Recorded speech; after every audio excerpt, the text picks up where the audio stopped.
This shows the attachment of the muscles on the radius and ulna. The posteriorly on the radial tuberosity is insertion of biceps brachii. Lateral to it is a big insertion of supinator muscle. Below that is the insertion of pronator teres. Still below that is the insertion of the brachioradialis. On the anterior oblique line is the origin of flexor digitorum superficialis. Upper 3/4 is flexor pollicis longus, and lower 1/4 is the insertion of pronator quadratus muscle. Finishing the ulna side by side, the anterior surface of the coronoid process is the insertion of brachialis muscle, and there are few slips of the other muscles. Important muscle on the ulna is the flexor digitorum profundus, which also arises from the interosseous membrane, anterior surface as well as medial surface till the posterior border, and lower part is an oblique line for the origin of the pronator quadratus muscle. The posterior surface of radius also shows the insertion of the supinator as well as on the radial tuberosity the insertion of biceps brachii. In addition, there are the muscles arising from the posterior border, abductor and posterior border and posterior surface. Abductor pollicis longus arises from both the radius and the ulna.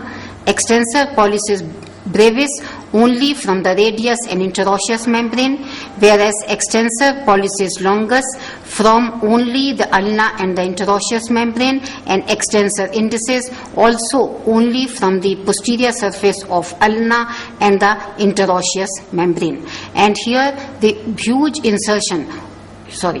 origin of flexor digitorum profundus, flexor is arising from the medial surface of ulna, and on the lateral surface of the olecranon process and on the shaft is the origin of a weak muscle, the anconeus, and the most important muscle is on the superior surface of the olecranon process of ulna, which is the triceps brachii. The origin of supinator is below the radial notch of ulna, from the ulna, and it embraces the whole of radius on the posterior surface, lateral surface, and to the anterior surface, so that the act of supination can be done efficiently. Shows the back of humerus to show the origin of the lateral head of triceps brachii from a small area, and most of the posterior surface gives attachment to the huge medial head of triceps brachii, whereas the long head arises only from the infraglenoid tubercle. All these three heads join to get inserted into the olecranon process of the ulna. This is the important extensor of the elbow joint. Shows from the radius, anterior surface of radius, the flexor pollicis longus muscle arises, passes under the flexor retinaculum to go to the distal phalanx, base of the distal phalanx of the thumb.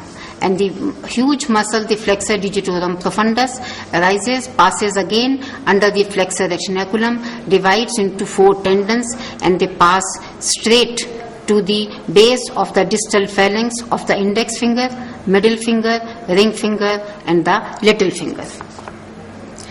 In this, it shows the attachments of the important muscle, the pronator quadratus, which is arising by a ridge from the lower part of the ulna and goes and gets inserted into the anterior surface of the radius at its lower end, and also onto the medial surface